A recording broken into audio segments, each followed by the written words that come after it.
അപ്പോൾ ക്യാമറയെ പറ്റിച്ച് രക്ഷപ്പെടാമെന്നൊന്നും ആരും വിചാരിക്കേണ്ട. ഏതെങ്കിലും വഴിക്കൊക്കെ പിടി വീഴും, പിഴ കൊടുക്കേണ്ടിയും വരും. പലയിടങ്ങളിലും ക്യാമറ പ്രവർത്തനരഹിതമൊക്കെയാണ്, പക്ഷേ ആ സ്ഥലങ്ങളൊക്കെ MVD വളരെ സജീവമാണ്. അങ്ങനെ ക്യാമറയിലൂടെയും MVDയിലൂടെയും ഒക്കെ ഏകദേശം 161 കോടി രൂപയാണ് കഴിഞ്ഞ 1.5 വർഷത്തിനുള്ളിൽ സർക്കാർ പിഴയായി പിരിച്ചെടുത്തത്. സംസ്ഥാനത്ത് AI ക്യാമറ മിഴി തുറന്നിട്ട് 2 വർഷം പിന്നിട്ടിരിക്കുന്നു. AI ക്യാമറ വന്നതോടെ നിയമങ്ങൾ പാലിച്ചു വാഹനം ഓടിക്കുന്നതിലൊക്കെ ജാഗ്രത കൂടിയിട്ടുണ്ടോ? നിരത്തുകളിൽ ജീവൻ പൊലിയുന്നതിൻ്റെ നിരക്ക് കൂടിയോ അതോ കുറഞ്ഞോ? പക്ഷെ ഒന്നുണ്ട്, ഈ AI ക്യാമറയെ പോലും കബളിപ്പിച്ച് വാഹനം ഓടിക്കുന്ന വിരുദ്ധന്മാർ സംസ്ഥാനത്തുണ്ട്.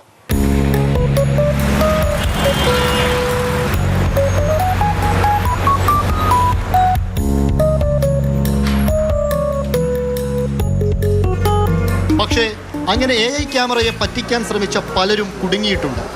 നമ്പർ പ്ലേറ്റ് കൈകൾ കൊണ്ട് മറച്ചു പിടിക്കുന്നവർ, നമ്പർ പ്ലേറ്റിന് ഫേസ് മാസ്ക് ഇട്ട് കൊടുക്കുന്നവർ, നമ്പർ പ്ലേറ്റിൽ ചെളി വാരി തേക്കുന്നവർ, ഇങ്ങനെ പല രീതിയിലാണ് AI ക്യാമറയിൽ നിന്ന് രക്ഷപ്പെടാൻ ശ്രമം നടത്തുന്നത്.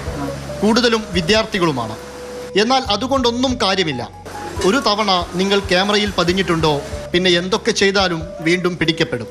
പിഴത്തുക അടയ്ക്കണമെന്ന സന്ദേശം മൊബൈലിൽ എത്തുകയും ചെയ്യും. കബളിക്കപ്പെടില്ല, കാരണം അതൊരു കൃത്യമായിട്ടുള്ള ഒരു ഡാറ്റ സൈലുള്ളത് കൊണ്ട് നമുക്ക് അത് കണ്ടെത്താൻ കഴിയും. ഒന്ന്, ആ ഏരിയയിൽ ഏത് ഏരിയയിലാണ് അങ്ങനെ കൂടുതൽ വരുന്നത് ഞങ്ങളെ സ്ക്വാഡ് വെച്ചിട്ട് അത് ചെക്ക് ചെയ്യുന്നുണ്ട്. പിന്നെ ആളെ ഫോട്ടോ കിട്ടിക്കഴിഞ്ഞാൽ നമുക്ക് ആ പ്രദേശങ്ങളിൽ പോയിട്ട് ആളെ ഐഡൻറ്റിഫൈ ചെയ്യാൻ കഴിയും, അത് ഏത് വാഹനങ്ങൾ ഇതാണെന്നുള്ളത്. പിന്നെ ആ തരത്തിലുള്ള ഇപ്പോൾ ഒരു നമ്പറോ അല്ലെങ്കിൽ അങ്ങനെയുള്ള നമ്പറാണെങ്കിൽ അല്ലെങ്കിൽ വെഹിക്കിളിൻ്റെ പ്രത്യേകത വെച്ചിട്ട് നമ്മൾ അതേ സമാനമായിട്ടുള്ള കുറ്റങ്ങൾ വേറെ AI ക്യാമറയിൽ പതിഞ്ഞിട്ടുണ്ടെങ്കിൽ അതുമായി കമ്പയർ ചെയ്തിട്ട് നമുക്ക് കിട്ടാനുള്ള സാധ്യത ഇപ്പോൾ ഉണ്ട്. ഒരു 10-20ഓളം കേസുകൾ ഞങ്ങൾ എടുത്തിട്ടുണ്ട്. ലൈസൻസ് സസ്പെൻഷൻ അടക്കമുള്ള കുറേ കേസുകൾ എടുത്തിട്ടുണ്ട്. പിന്നെ അൺറേജ്ഡ് ആയിട്ടുള്ള കുട്ടികൾ അങ്ങനെ ചെയ്യുന്നതിനനുസരിച്ച് ജുനൈൽ ആക്ട് പ്രകാരമുള്ള കേസുകൾ എടുത്തിട്ടുണ്ട്.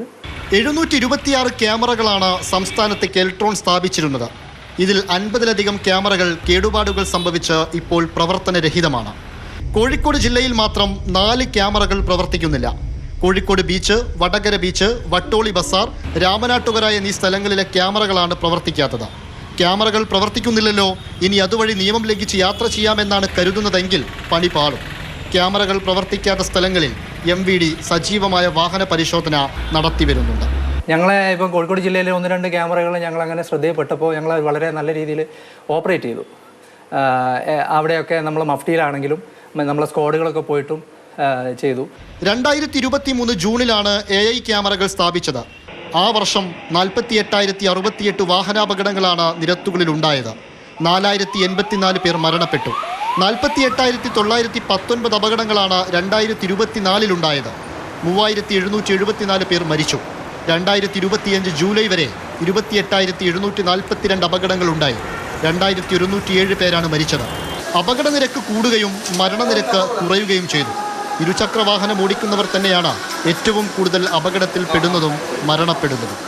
AI ക്യാമറ കണ്ടെത്തിയ നിയമലംഘനങ്ങളിൽ നിന്ന് 161.57 കോടി പിഴത്തുകയാണ് സർക്കാർ 1.5 വർഷം കൊണ്ട് ഈടാക്കിയിട്ടുള്ളത്.